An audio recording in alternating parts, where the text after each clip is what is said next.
Good morning to you. It's the Marc Cox Morning Show. I'm Ryan Recker filling in. Joining us now is a political analyst and commentator with Young Voices, Tahmineh Dehbozorgi. Thank you so much for joining us this morning in St. Louis. Thank you so much for having me. I got to apologize. I don't know if I said your name right. I tried to Google some YouTube pages and they said it differently. Did I get it right? Yes, almost there. Oh, so close. No, I don't need applause for that. So one of the things that we're facing now is this withholding of weapons from Israel. And Congress has approved it. They went through the effort to approve it. We haven't had any problems giving some of that money to Ukraine. I mean, that doesn't seem to be a problem. But now it's Israel, and there is some backlash from wealthy donors and other people that don't like it within the Democratic Party that Joe Biden is supporting Israel over Hamas, a terrorist organization. So now he's right there in the middle of the fence saying, I don't know, I'm not going to give you these weapons if I don't like how you're going to use them. What are your thoughts on the president withholding these weapons from Israel? It's very fascinating because what President Biden noted in his remarks while he mentioned that the United States is going to withhold these weapons from Israel was violation of international law. As you know, the U.S. has been very selective when it comes to invoking that statement. So I believe personally that it has absolutely nothing to do with international law in the first place, because what Israel is doing right now is not particularly a different or an unprecedented military tactic when it comes to warfare in that region. However, it sounds like there's something else going on behind the scenes that it might not be as obvious when you first look at the issue. President Biden, as the commander-in-chief, does have the authority when it comes to military aid and things like that. However, as you mentioned, Congress is holds the power of the purse, and they have control over what budget they approve and what military weapons they approve to appropriate for our allies. And so when there's a discrepancy between those, it's almost always that the White House wants to get something else out of Congress that probably has absolutely nothing to do with this particular policy. So the Biden administration might be holding this issue hostage to get something else from Congress, maybe some other deal that the Biden administration wants for their administration, or it could be just maybe other issues that are going on behind the scene. I think I saw that you are a law student at George Washington University, and I know that's one of the campuses, I believe, this week where police were moving in on the encampment and breaking it up.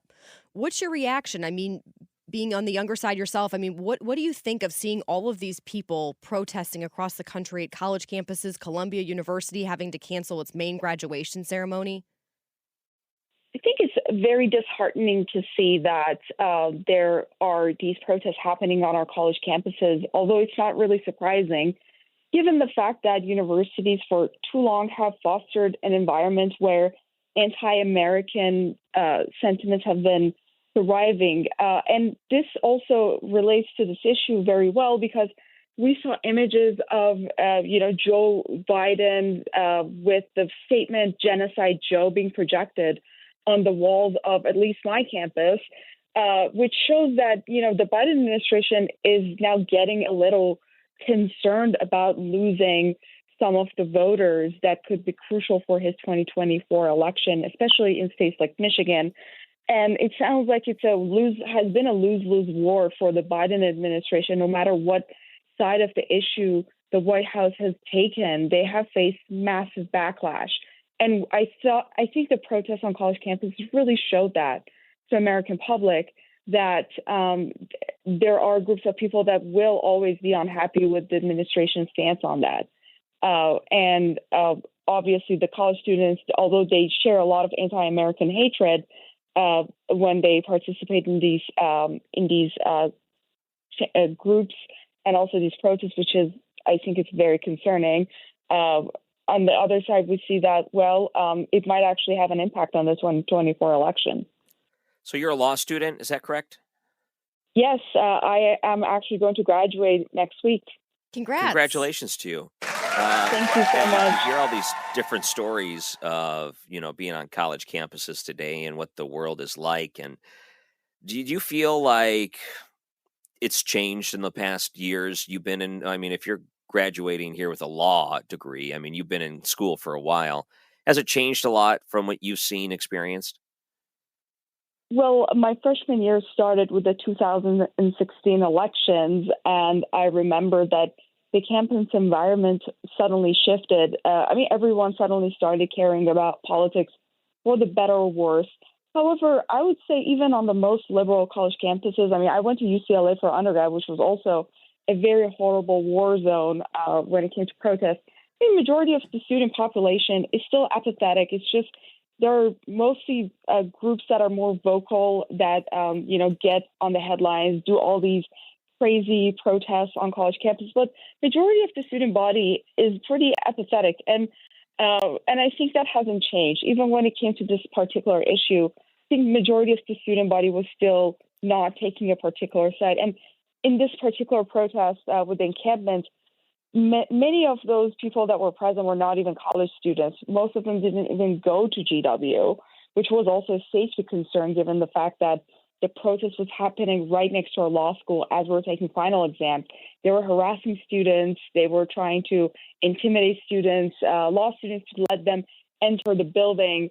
So I think the fact that for many years our campuses, our administrators haven't really address the concerns when it comes to the growth of anti-Semitism or other just anti-American sentiments on college campuses, I think it has gotten worse as I've gone through my education.